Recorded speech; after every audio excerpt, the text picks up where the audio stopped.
अर्थशास्त्रियों की राय है कि भारत को अगर सफलता के अगले पायदान पर कदम रखना है तो उसे एजुकेशन और स्किल डेवलपमेंट पर ध्यान देना होगा। 12वीं पंचवर्षीय योजना में ऐसी ही सोच देखने को मिल रही है, पर क्या ये पर्याप्त है?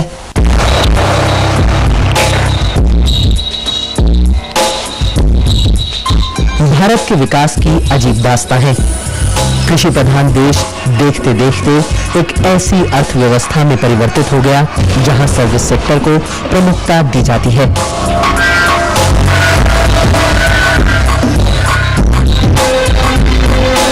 मैन्युफैक्चरिंग सेक्टर का जितना विकास होना चाहिए था वो नहीं हो पाया। नतीजा, पश्चिम में हिलोरे लेने वाला एक पत्ता भी भारतीय अर्थव्यवस्था में हलचल पैदा कर देता है। अर्थशास्त्रियों में ये डर घर करने लगा है कि भारत लो कैपिटल इक्विलिब्रियम ट्रैप में न फंस जाए। ऐसे में जरूरत है कि भारत अपने ह्यूमन रिसोर्सेज के विकास पर ध्यान दे। इसी को देखते हुए इस बजट में स्किल डेवलपमेंट पर विशेष ध्यान दिया गया है। यही नहीं, 12वीं पंचवर्षीय योजना पर विशेष ध्यान दिया जा रहा है। स्कूली शिक्षा में सुधार के लिए सरकार पब्लिक प्राइवेट पार्टनरशिप में बड़ा कदम उठाने जा रही है।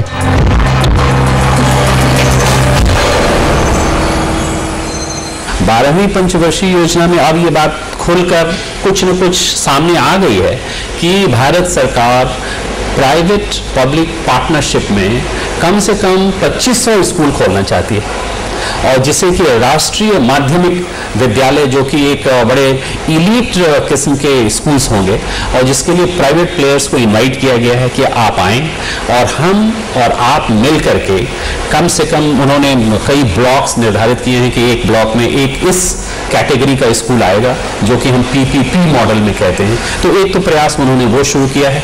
अब आने वाले दिनों में उसमें कितनी सफलता मिलती है ये तो देखने की बात है। लेकिन मेरे हिसाब से अभी सबसे बड़ी चुनौती यही है कि सरकारी स्कूलों के स्तर को बढ़ाकर, उसमें सुधार कर लोगों के विश्वास को उसमें फिर से जगाया जाए, और प्राइवेटाइजेशन ऑफ स्कूल जितनी तेजी से बढ़ रहा है उतनी ही तेजी से उसकी क्वालिटी भी बढ़ रही है कि नहीं, इस पर भी ध्यान दिया जाए।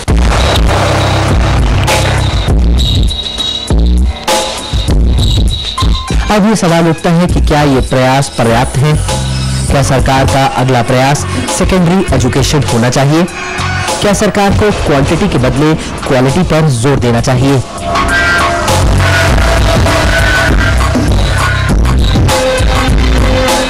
सबसे अधिक आवश्यक तो यह है कि हर बच्चे के लिए विद्यालय एक्सेसिबल हो। तो सरकार ने ये मंशा तो दिखाई है कि 6000 नए विद्यालय आए, जिसमें से 2500, जैसा कि मैंने अभी आपको बताया, पीपीपी मॉडल में आएगा। ऐसी जगहों पर भी विद्यालयों का प्राविधान किया जाए जहां बच्चे कम हैं। इसकी वजह से ये ना हो कि यहाँ विद्यालय ना हो, क्योंकि भारत के टेरेन को आप देखिए, भारत की डेमोग्राफी को देखिए, भारत के विस्तार को देखिए, तो हमें हर क्षेत्र में इररिस्पेक्टिव ऑफ वहाँ पे स्टूडेंट पॉपुलेशन कितनी है, या डेमोग्राफिक कंडीशंस कितनी है, या ज्योग्राफिकल कंडीशंस कितनी है, वहाँ विद्यालय अवश्य होने चाहिए।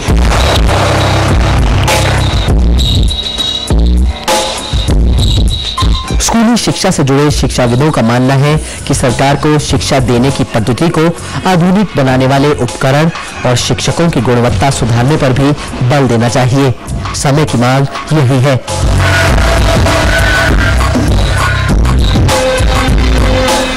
ई सर्विस टीचर ट्रेनिंग प्रोग्राम हमारे देश में ऑलमोस्ट कोलैप्स कर चुका है।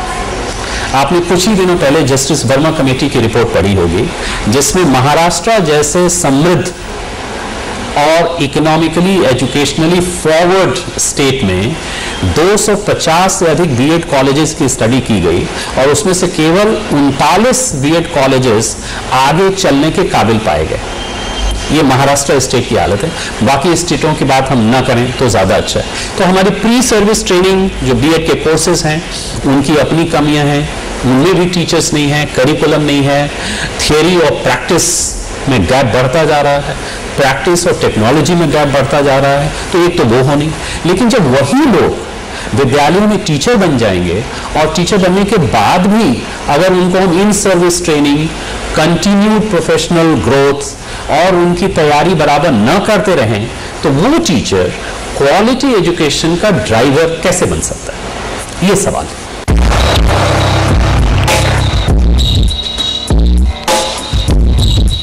इसमें कोई शक नहीं कि अब समय आ गया है कि भारत स्कूली शिक्षा पर भरपूर ध्यान दे, क्योंकि ये स्कूली शिक्षा ही है जो उच्च शिक्षा के लिए अच्छे मैन पावर को तैयार करती है।